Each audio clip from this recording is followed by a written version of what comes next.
Welcome everyone to another video. My name is Hagel, aka Hags, and today this will be the final video regarding my bungalow flip project.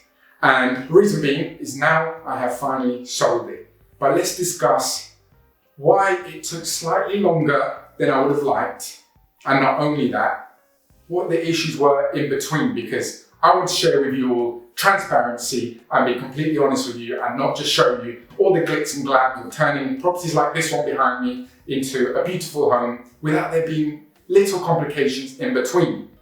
So let's start off talking about the property in general at first. So this was purchased last year, near sort of the middle of last year, and this property needed absolutely everything done to it. It was new windows throughout and a complete refurb on the inside. I've done a full series on it, so go check it out. It's a 2-bedroom, semi-detached bungalow. Beautiful property itself. We rendered the whole front as well and made it absolutely gorgeous. And I've done the pebble drive myself, cut the garden as well. And now, what was the issue? Starting off with the first agent. The first agent was the agent that I actually bought the property from.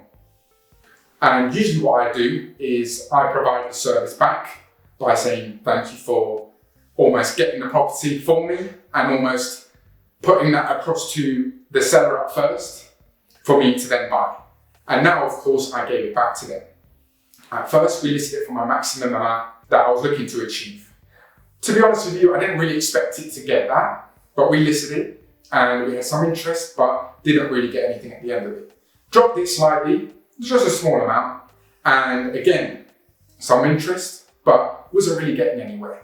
And at this stage, this is 2 months gone, and no offer.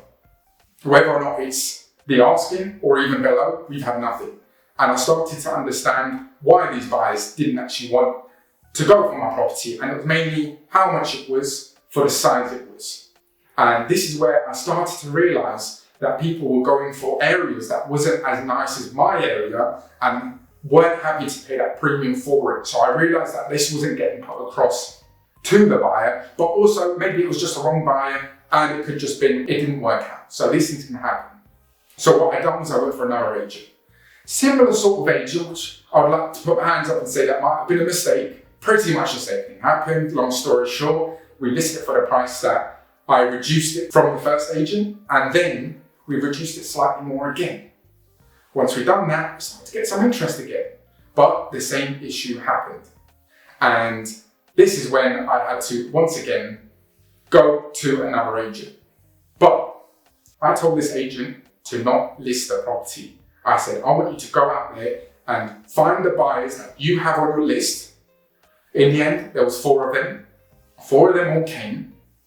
2 of them actually ended up offering, and I managed to go for one offer, which was a cash purchase offer. And from there, we managed to get that across and finalize. And that didn't take much longer, really. So in the end, I would like to say just over 4 or so months, 4.5, give or take. So each agent was 2 months, apart from the last one, which was probably about 2 weeks, to be honest with you. And then we managed that. And then within a couple of weeks, really, I'd say max a month, we managed to complete it, the sale. And we are now onto this project behind me, which you will see in the next video. So drop a like if you've enjoyed this video and really understood the main reasons why people didn't like it. And not only that, if there was other things I'd like to put out. Some people said that the garden was too big and too much to maintain. Fair enough. Some people just thought the property was too small, which is normal. But the fact that people weren't willing to pay for the area meant that I have the wrong buyers through the door until the right one came and realized I'm paying for the location. So there we have it.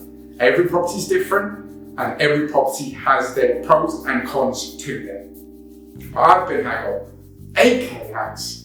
Don't forget the name, and I'll catch you in the next video.